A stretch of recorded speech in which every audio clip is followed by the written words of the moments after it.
Patay sa pananaksak ang isang ginang sa Iligan City. Suspect ang sarili niyang live-in partner na matindi umano ang galit sa biktima dahil hindi raw inaalagaan ang kanilang anak. Ngunit sa investigasyon ng mga pulis, napag-alamang may iba pa palang motibo ang suspect. Para bigyan ng mukha ang balita, Mobile Journal, Kayla Makantan. Nauwi sa madugong krimen ang pakikipaghiwalay ng isang ginang sa kanyang kinakasama sa Iligan City.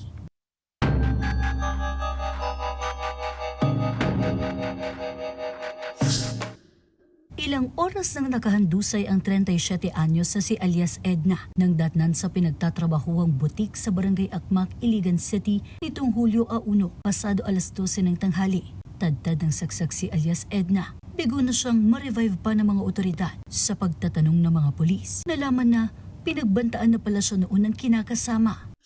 Immediately, nakusip natin ang POI yung business partner. Pinuntahan natin ang bahay niya. Nadatnan nila yung anak nila.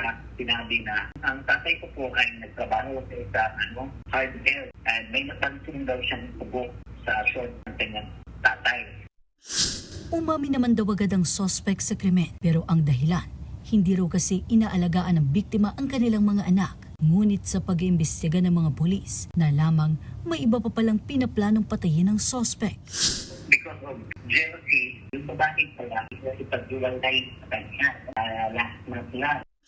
Nasa pangangalaga ngayon ng pamilya ng biktima ang kanyang mga anak, habang ang suspect nakapiit na at mahaharap sa kasong murder.